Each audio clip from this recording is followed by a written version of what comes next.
Bismillahirrahmanirrahim.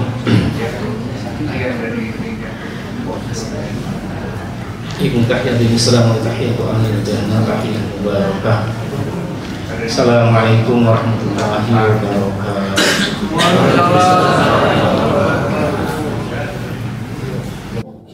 Alhamdulillahirabbil alamin.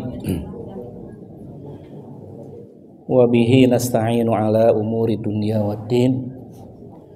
Wassalatu wassalamu ala asyrafil anbiya'i wal mursalin nabiyina Muhammadin wa ala alihi wa sahbihi ajma'in wa ba'd. Usikum wa nafsi bitaqwallah, ittaqullaha haqqa tuqatih wa la tamutunna illa wa antum muslimun. Syukur kita panjatkan kepada Allah Subhanahu wa taala atas limpahan nikmat yang Allah anugerahkan kepada kita semua, nikmat yang banyak, sangat banyak, bahkan tidak terhitung. Yang terbesar nikmat iman, nikmat Islam, yang tidak kalah pentingnya sehat, masih dimudahkan dalam mendapatkan rezeki Allah Subhanahu wa taala, dijaga, dijauhkan setiap kita dari segala hal yang buruk.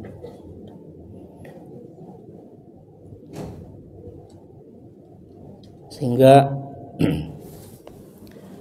nikmat-nikmat inilah yang semakin menyadarkan kita bahwa menjadi hamba-hamba Allah Subhanahu wa taala yang bersyukur atau mensyukuri nikmat-nikmat ini bagi kita adalah satu keniscayaan. Maka kita wujudkan rasa syukur kita atas nikmat-nikmat itu dengan terus bermujahadah menjalankan kebaikan apa saja, termasuk apa yang kita lakukan pada malam hari ini. Kita hadir di masjid untuk menjalankan sholat maghrib berjamaah. Selanjutnya duduk sejenak menghidupkan kebaikan peninggalan baginda Rasulullah Sallallahu Alaihi Wasallam, yaitu duduk di majelis ilmu. Dan insya Allah nanti akan kita jalankan sholat isya secara berjamaah pula. Mudah-mudahan rangkaian ibadah dan kebaikan yang kita jalankan ini, pertama jelas kita harapkan mudah-mudahan ini menjadi bukti syukur kita atas nikmat-nikmat itu. Kemudian yang selanjutnya mudah-mudahan tentunya menjadi ibadah dan amal soleh kebaikan yang makbul, yang makbulah, yang makbul, yang diterima oleh Allah Subhanahu wa taala. Dan ganjaran serta pahalanya itulah yang kita harapkan dapat meringankan setiap langkah kita menuju surga Allah Subhanahu wa taala. Amin ya rabbal alamin. Aminnya pelan ya.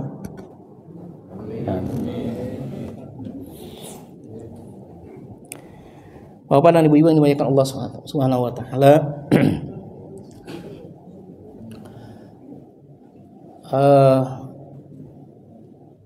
setelah tentunya kita curahkan salawat dan salam kita kepada baginda Rasulullah SAW, kepada para pengikutnya, termasuk kita semua di dalamnya. Pada malam hari ini bincang-bincang kita akan berangkat dari satu hadis ya. Hadis ini dari sahabat Ibnu Umar radhiyallahu anhuma, dikeluarkan oleh Imam Ahmad, oleh Imam Abu Daud, Imam Tirmidzi, dan Imam Abu Isa At-Tirmidzi rahimahullah menyebut hadis ini hasan. Disampaikan oleh sahabat Ibnu Umar, qala, ia berkata, qala Rasulullah sallallahu alaihi wasallam, baginda Rasulullah sallallahu alaihi wasallam bersabda, rahimallahu mra'an shalla qabla al-'asri arba'an. Allah Subhanahu wa taala mengasihi, menyayangi siapapun hambanya atau orang, siapapun orang yang melakukan sholat sebelum asar 4 rakaat. Lakukan sholat apa? 4 rakaat sebelum asar. Hadis ini mengisyaratkan tentang adanya sholat qobliyah asar. Ya. Namun demikian, sebelumnya saya sampaikan kepada kita bahwa hadis ini adalah satu di antara hadis-hadis yang secara hukum dia tidak masuk kategori hadis sahih. Itu ya. Namun demikian para ulama termasuk sahibul kitab atau penulis kitab fikih sunnah yang saya pegang ini, ia mengatakan begini. Wa qad warada fiha, yang dimaksud dengan fiha itu tentang as-salatu apa? Atau salatus sunnah qabla salatil asri. Katanya wa qad warada fiha iddatu ahaditsa mutakallamun fiha. Ya, ada banyak hadis, namun demikian hadis-hadis itu mutakallamun fiha, diperselisihkan. Yang dimaksud diperselisihkan itu diperselisihkan kesahihannya. Artinya hadis-hadis tentang sholat sunnah rawatib sebelum asar itu rata-rata hadis apa? Hadis dhaif. Rata-rata hadis dhaif. Namun demikian apa kata beliau? Walakin likathrati turuqiha yu'ayyidu ba'daha ba'dha. Akan tetapi karena jalannya atau sanadnya itu banyak, maka satu sama yang lain saling menguatkan. Maka satu sama yang lain saling menguatkan. Maka dari itu Al-Imam Abu Isa At-Tirmidzi rahimahullah menyebut hadis ini hasan. Saya runut kembali ya. Dulu pernah saya sampaikan kepada kita bahwa satu hadis kalau ingin dihukumi atau dikatakan sebagai sahih gitu ya secara hukum, maka harus memenuhi 5 syarat. Ingat gak? Ingat ya. Satu apa? Haji anti mana aja? Beliau ini tawadhu. Satu, jalan hadisnya bersambung. Ingat ya sekarang ya. Yang kedua, rawinya adil. Yang ketiga, hafalan rawinya kuat. Yang keempat, tidak syadz. Dan yang kelima, tidak mu'al. Merujuk definisi hadis sahih yang disampaikan oleh para ulama ulumul hadits. Banyak. Ada Imam Al-Khatibul Baghdadi, kemudian ada Imam Ibnu Hajar Al-Asqalani dan lain-lain gitu. Imam Nawawi juga, kemudian Imam Suyuti juga. Nah, Ibnu Hajar misalnya, beliau yang mengatakan bahwa hadis sahih itu adalah, kata beliau apa? Mattasala sanaduhu binaqlil adli tamin dhabti min mubtada'i isnadihi ila muntahahu min ghairi syudzudin wala illatin. Jadi hadis sahih itu adalah hadis yang jalan hadisnya bersambung, rawinya adil, hafalan rawinya kuat, tidak syadz dan tidak mu'al. Sebetulnya ini tidak perlu saya jelaskan lagi ya kepada kita, karena saya sudah berulang-ulang menjelaskan ini Ya, dan insya Allah semua kita sudah paham. Yang ini saya maksud, kenapa saya sampaikan ini kembali kepada kita, kan ada hadis yang kita baca, kemudian dikatakan tadi apa? Akan tetapi dikarenakan hadis ini jalannya banyak, maka satu sama yang lain saling menguatkan. Nah itu ya. Ada syarat di antara syarat-syarat hadis sahih itu, yaitu syarat yang pertama di mana disebutkan bahwa jalan hadisnya itu harus bersambung. Artinya apa? Ada beberapa jenis hadis dhaif atau dihukumi lemah karena sebab apa? Terjadi keterputusan jalan. Jalannya putus. Kan saya sampaikan kepada kita waktu itu ya, bahwa kalau hadis mah untuk sampai kepada yang mengeluarkan hadis itu dari baginda Rasul, kemudian yang menerima di bawahnya siapa? Sahabat. Kemudian di bawahnya siapa? Tabi'in, rawi lah kan gitu ya. Di bawahnya rawi sampai kepada yang mengeluarkan hadis. Katakanlah misalnya kalau di sini ada siapa? Al-Imam Abu Daud wal Imam At-Tirmidzi, kemudian ada Imam Ibnu Hibban. Jadi untuk sampai kepada orang-orang ini, para mukharrij hadis ini, jadi harus melewati orang-orang itu.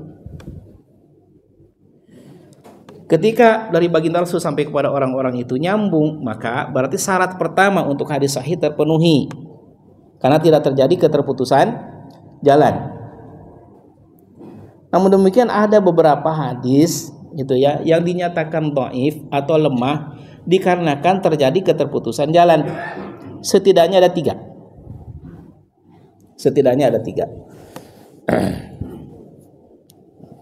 Ada juga sebetulnya hadis mudallas itu ya, tapi ini tiga ini saya sampaikan kepada kita. Ada hadis yang nyata-nyata gitu ya.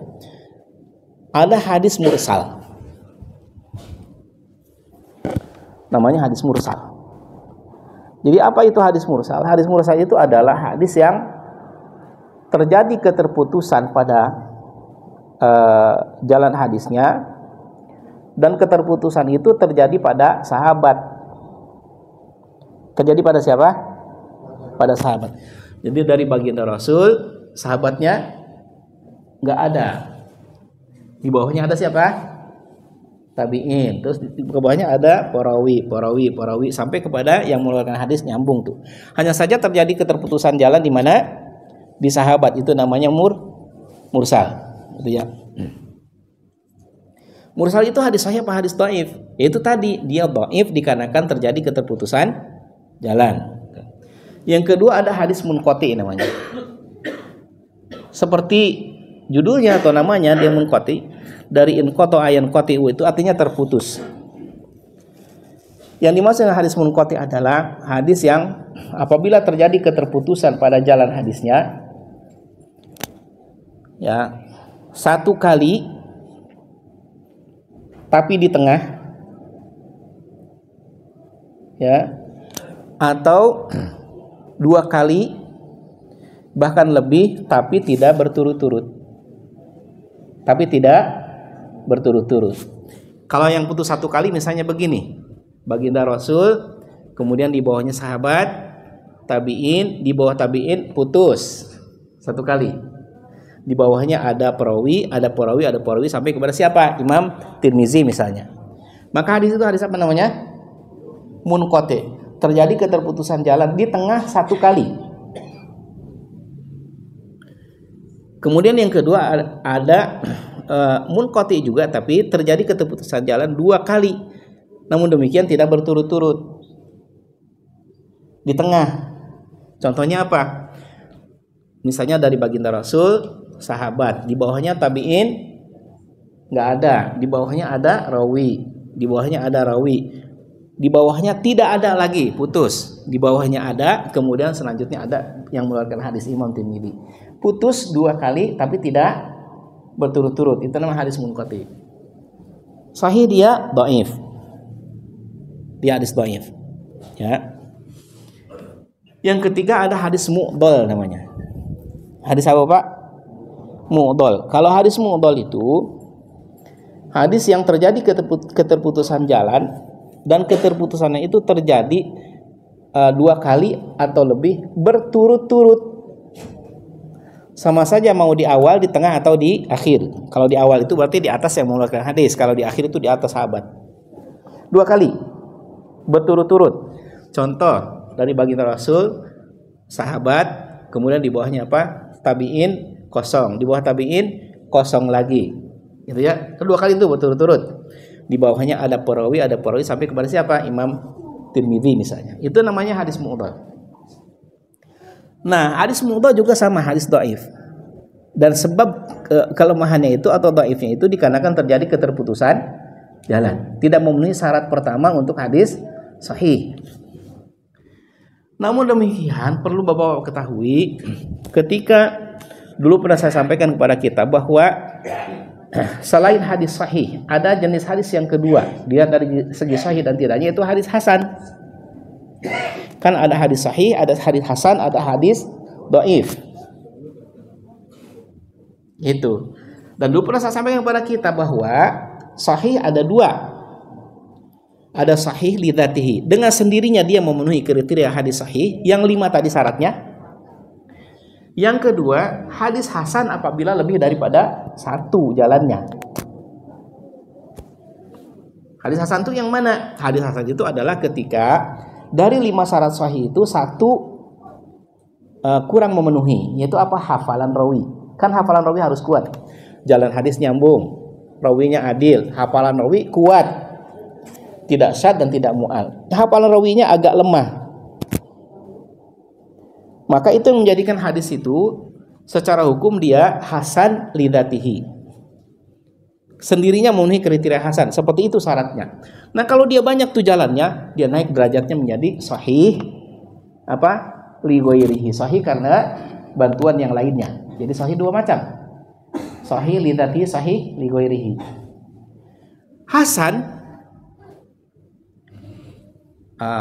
Hasan itu seperti tadi, ya. Juga dibagi 2. Ada hasan lidzatihi, ada hasan li ghairihi. Hasan lidzatihi yang mana? Itu yang memenuhi kriteria hadis hasan lidzatihi, yaitu syaratnya 5 tadi itu. Jalan hadisnya nyambung, rawinya adil, hafalan rawinya agak lemah, tidak syad dan tidak mu'al. Itu namanya hasan lidzatihi. Ya. Kemudian berikutnya ada hadis hasan li ghairihi, hadis hasan karena bantuan yang lainnya. Hadis apaan itu? Hadis hasan karena bantuan yang lainnya atau hadis hasan li ghairihi itu adalah hadis dhaif apabila lebih daripada 1 jalan. Tapi dhaifnya yang mana? Dhaifnya itu dikatakan dhaif yang jabir, dhaif yang bisa naik pangkat, naik derajat. Atau dhaif yang stuck, dia nggak bisa. Mau 20, 30, 40 nggak bisa naik.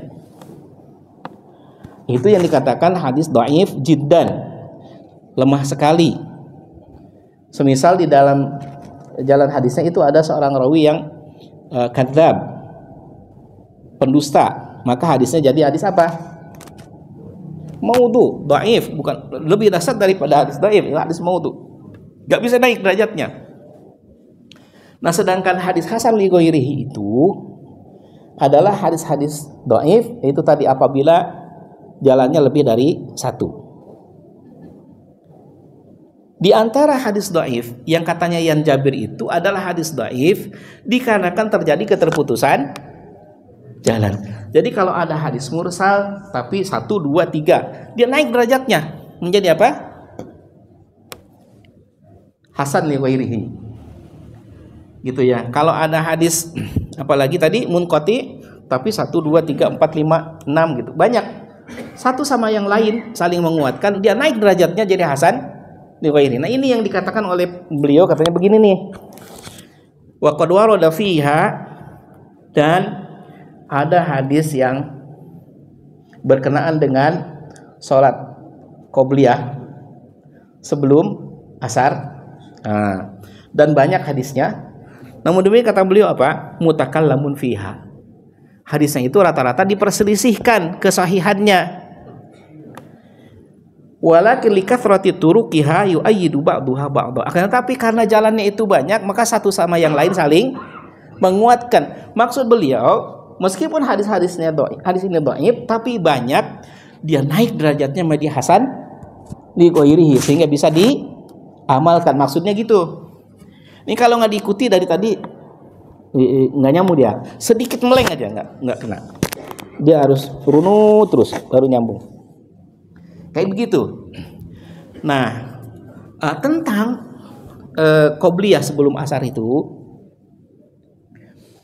adalah satu sholat sunnah rawatib qobliyah di antara sholat sunnah rawatib qobliyah dua lainnya yang secara hukum dia sunnahnya apa? Ghair muakkadah.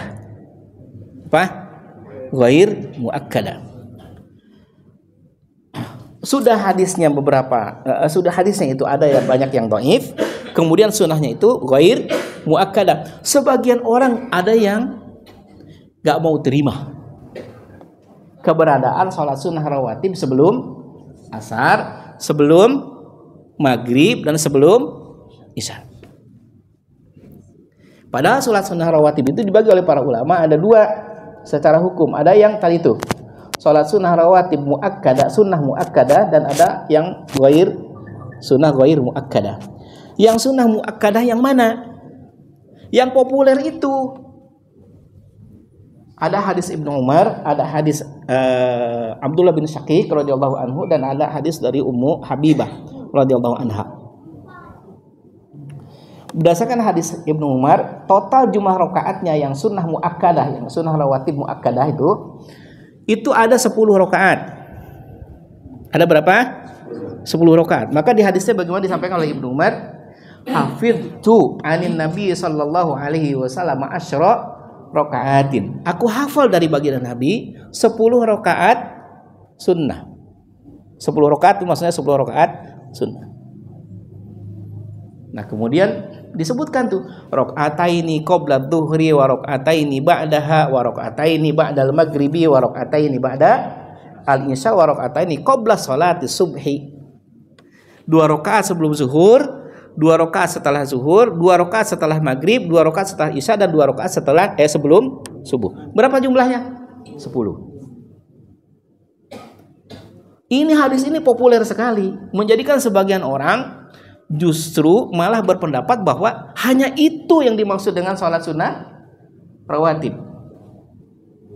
Mohon maaf, ada yang berpendapat begitu, bahkan sampai mengatakan bahwa nggak ada lain-lain, itu aja. Makanya kalau ada, mohon maaf, saya pernah mendapati di satu masjid gitu ya, habis adzan maghrib, kemudian sholat maghrib ya, itu muazinnya itu nggak beranjak dari mikrofon kayak kalau di sini kayak begini, dia di situ aja tuh. Diperhatikan orang-orang. Nah, ketika ada orang yang coba berdiri mau sholat, dia langsung Allahu Akbar, qomat, nggak dikasih orang. Karena dia punya pendapat bahwa tidak ada sholat sunnah rawatib qobliyah maghrib, nggak ada. Patokannya hadis tadi, hadis Ibnu Umar. 10 rakaat total jumlah rakaatnya. Ada sahih yang lain gitu ya.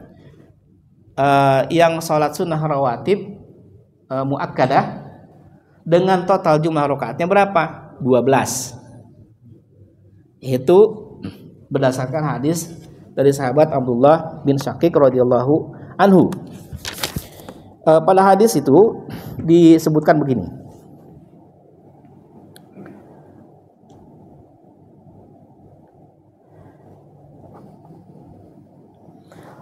Kata beliau apa?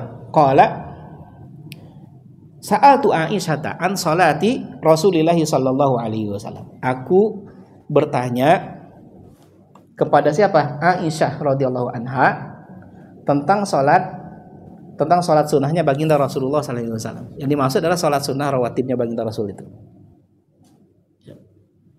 Pertanyaannya kenapa beliau ini bertanyanya kepada siapa? Kepada Aisyah. Dulu pernah saya sampaikan kepada kita bahwa pada umumnya sholat sunnah baginda Rasul itu dilaksanakan di mana? Di rumahnya. Dan yang paling banyak tahu urusan rumah siapa? Istrinya baginda Rasul. Aisyah adalah istrinya baginda Rasulullah SAW. Maka ditanya oleh Abdullah bin Syakik, Ummul Mukminin itu tentang sholat sunnahnya baginda Rasul. Kecuali sholat-sholat yang ada keterikatan dengan tempat tertentu seperti apa? Tahiyatul masjid. Kan nggak bisa dilakukan di rumah dia mah. Nah, tahiyatul masjid kan ada sebabnya. Itu sebabnya apa? Dia masuk masjid. Oh Ustaz, saya mau masuk musola. Tetap biar masuk musola juga ada tahiyatul masjid. Nggak tahiyat musola aja namanya nggak bisa namar, nggak bisa. Istilahnya memang tahiyatul masjid udah. Itu. Jadi karena dilaksanakan di masjid itu ada keterikatan tempat dan keterikatan sebabnya masuk masjid dilaksanakan di masjid. Maka tidak ada tahiyat apa? Tidak ada tahiyat lapangan, tidak ada. Kan kadang ya. Kelihatannya orang soleh tuh mau sholat Idul Fitri atau sholat Idul Adha di lapangan, digelar saja dah. Sebelum sana, dia takbir Allah. Sholat apa? Tahiyatul masjid. Ini bukan masjid. Ini lapangan. Loh, ada dalilnya Ustaz. Apa karena di dalam dalilnya bagaimana katanya? Wa ju'ilat liyal ardu masjidan wa tahuran, dan dijadikan bagiku apa? Bumi ini sebagai alat bersuci dan tempat sholat. Tuh, ada hadisnya, berarti di lapangan juga ada tahiyatul masjid kan gitu. Namanya masjid. Yang dimaksud dengan masjid yang ada tahiyatul masjidnya adalah masjid dengan batasan-batasan tertentu seperti kayak kita ini. Gitu. Memang di luar itu namanya juga bumi kan gitu. Bumi bisa jadikan tempat sholat, tapi bukan masjid dia. Gitu ya. Jadi tidak ada tahiyat lapangan itu. Kecuali sholat Idul Fitri atau Idul Adha dijalankan di mana? Di masjid. Itu juga khilaf, tapi banyak kan para ulama berpendapat ya tahiyatul masjid. Karena tahiyatul masjid itu adalah sholat yang sangat istimewa. Bahkan dia bisa dijalankan di waktu yang di situ sebenarnya tidak ada sholat sunnah. Seperti setelah sholat asar, kan nggak ada sholat sunnah.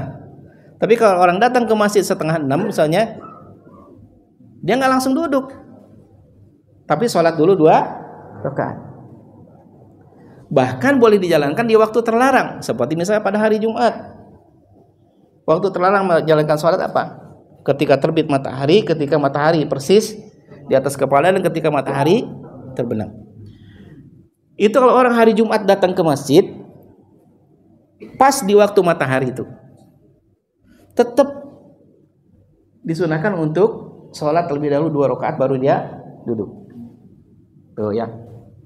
Kecuali sholat-sholat yang ada keterkaitan dengan sebab dan tempat tertentu ya. Tapi pada umumnya sholat sunnah baginda Rasul dilaksanakan di mana? Di rumahnya. Maka yang ditanya oleh Abdullah bin Syakir radhiyallahu anhu adalah Aisyah. Karena yang paling banyak tahu urusan rumah diantaranya adalah Aisyah. Ditanyakan kepada Aisyah seperti itu ya. Qalat, maka Aisyah radhiyallahu anha itu menjawab, kana yusalli qabla dhuhri arba'an wa thnataini ba'daha. Adalah baginda Nabi menjalankan salat sunnah. Salat sunnah dimaksud adalah rawatib ya. 4 rakaat sebelum zuhur dan 2 rakaat setelahnya. Hadis sahih riwayat Ahmad, riwayat Muslim. Maksudnya apa? Sisanya sama seperti yang tadi. 2 rakaat setelah maghrib, 2 rakaat setelah isya, 2 rakaat sebelum sholat subuh. Totalnya jadi berapa ini? 12. Jadi 12 rakaat. Jadi penambahannya ada di sholat sunnah rawatib zuhur. Bisa juga dengan total jumlah rakaat 14. Nah, ini berdasarkan hadis Ummu Habibah radhiyallahu anha. Hadisnya juga sahih, dikeluarkan oleh Imam Muslim ya. Disebutkan begini.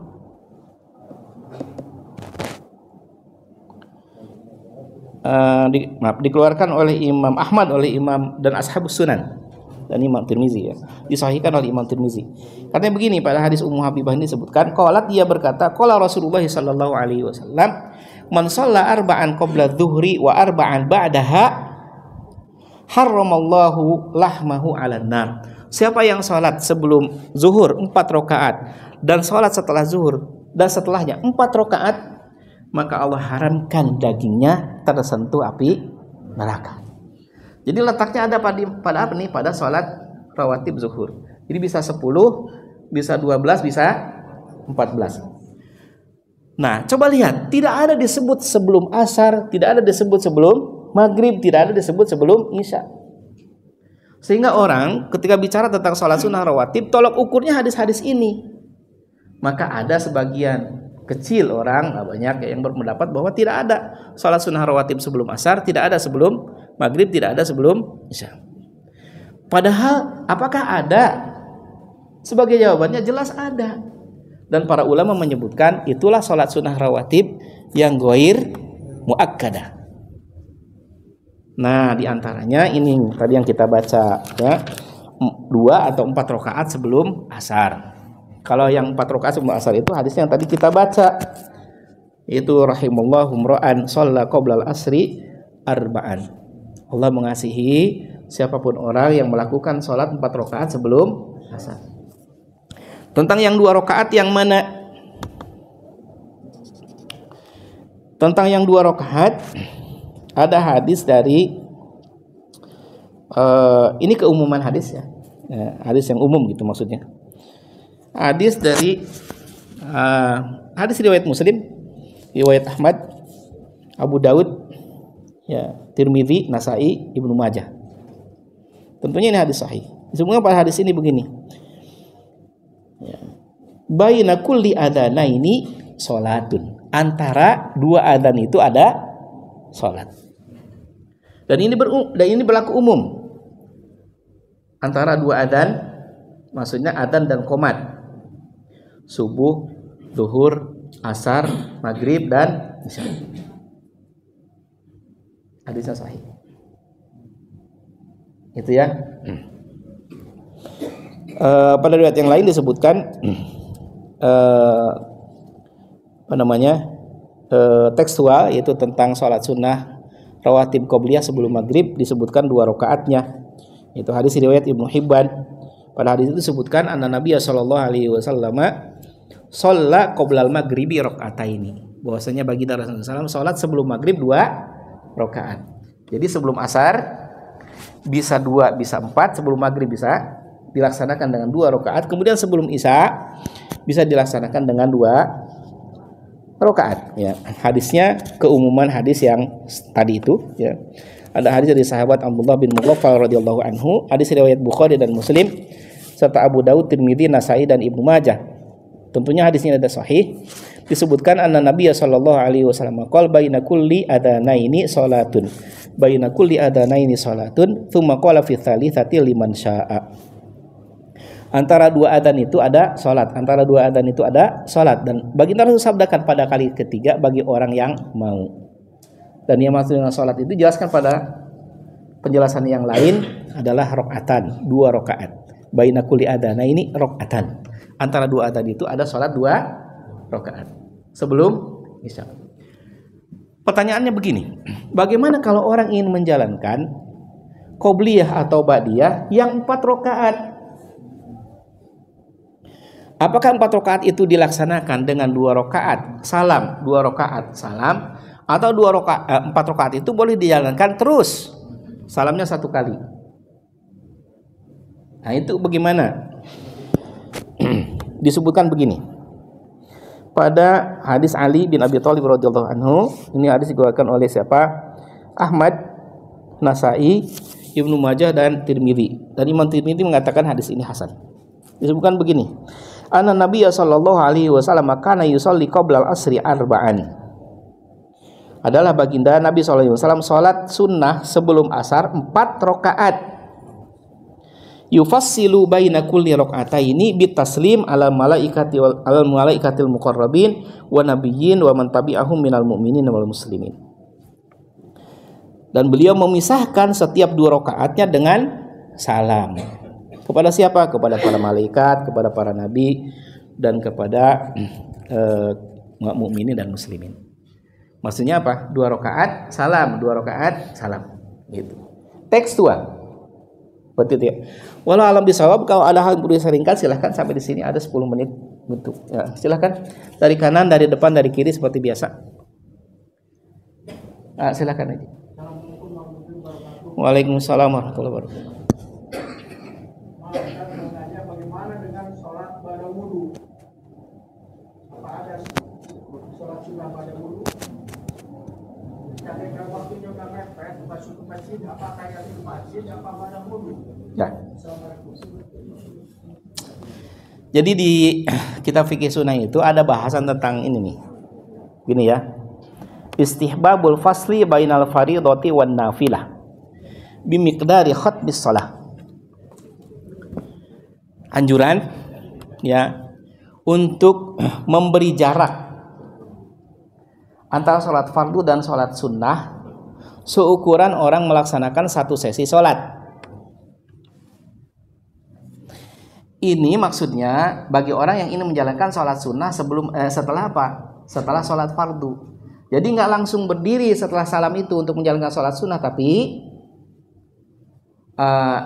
duduk sejenak kan gitu ya. Setidaknya duduk sejenak, baru dia melaksanakan sholat sunnah.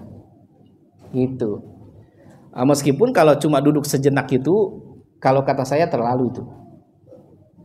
Ya kan cuma beristighfar 3 kali, kemudian membaca tahlil, kemudian apa lagi? Allahumma antas salam kan gitu. Apa sih susahnya cuma sebentar doang begitu? Kan gitu. Ya habis salam duduk. Oh, saya masih lebih bagus itu daripada orang habis salam langsung kabur gitu kan. Iya benar. Tapi kalau orang ingin menjalankan sholat sunnah harus dikasih jeda. Seukuran apa? Orang melaksanakan satu sesi sholat kira-kira 5 menitan lah, 5 menit sampai 10 menit lah kira-kira begitu. Nah, ini bicara tentang apabila setelah sholat fardu. Nah, bagaimana kalau sebelum sholat fardu dijalankan? Berdasarkan riwayat ini pula, ini riwayatnya dan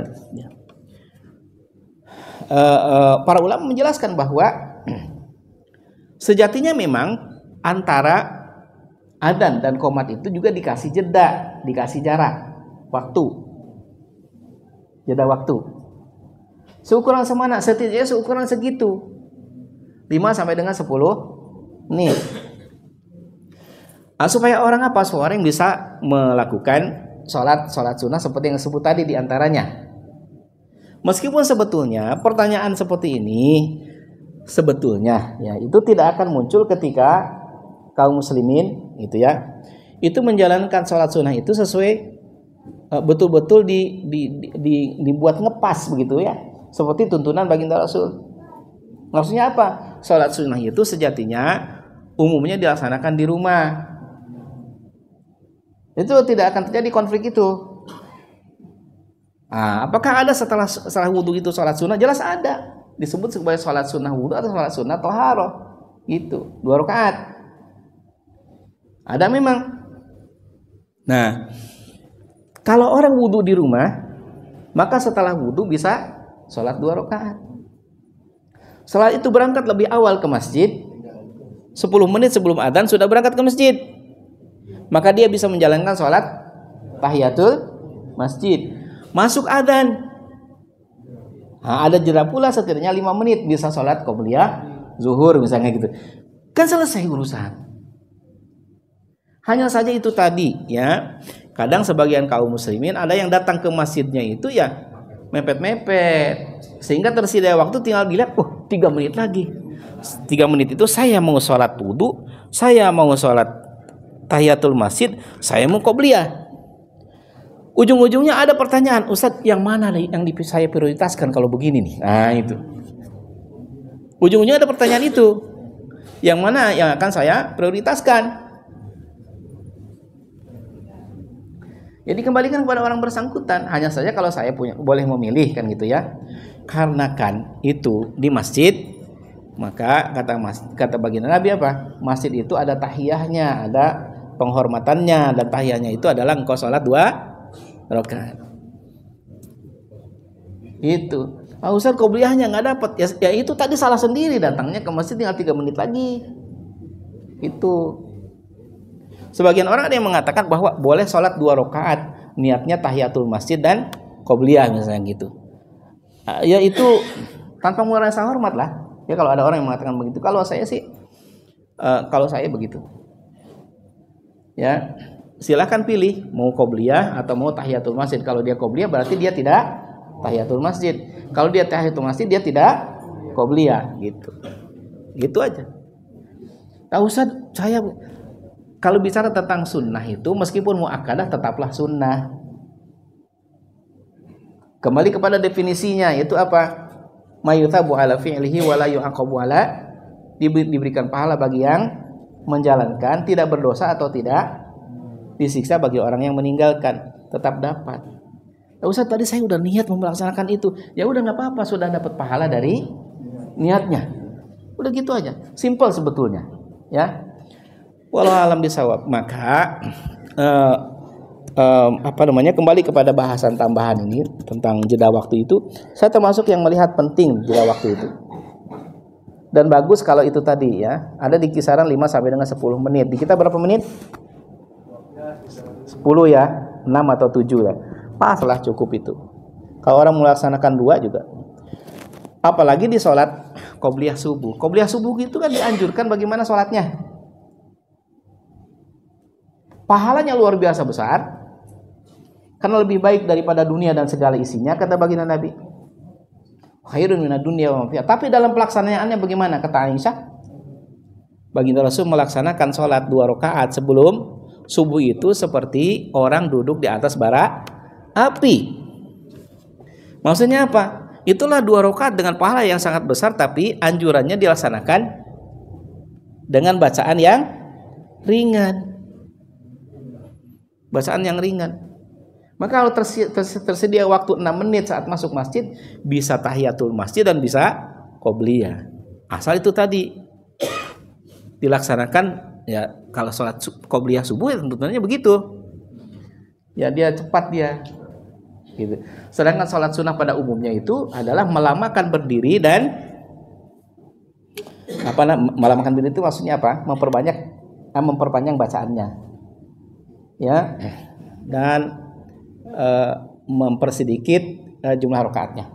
Ya silakan.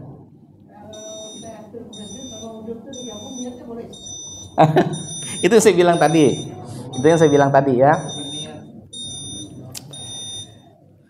Sebagian memang ada yang mengatakan boleh, tapi buat saya itu tadi tanpa mengerasa hormat ya. Tapi buat saya itu ya satu niat itu satu ibadah itu ada satu niat gitu. Kecuali yang memang ada satu ibadah yang dinyatakan gitu ya, secara dalil boleh dengan 2 niat. Satu amal untuk 2 dengan 2 niat, satu amal dengan 2 niat. Seperti apa? Mandi pada hari Jumat, pengantin baru, jam 10 sebelum Jumat mindo, misalnya gitu kan. Nah itu yang satu mandi wajib, yang satu mandi sebelum Jumat. Boleh nggak ini satu mandi niatnya mandi wajib sama mandi Jumat? Para ulama mengatakan boleh. Nah itu. Seperti itu. Walau alam bisawab. Ustaz kalau begitu saya mau, ya silahkan ya. Walau alam bisawab sudah tatit. Mudah-mudahan tadi apa yang kita baca itu bisa menghadirkan manfaat khususnya bagi saya dan bagi kita semua. Kurang-kurangnya mohon dimaafkan. Aku qouli hadza wa astaghfirullah li wa lakum. Subhanakallahumma bihamdika asyhadu an la ilaha illa anta astaghfiruka wa atubu ilaik. Subhana rabbika rabbil izzati amma yasifun wa salamun alal mursalin walhamdulillahi rabbil alamin. Wassalamualaikum warahmatullahi wabarakatuh.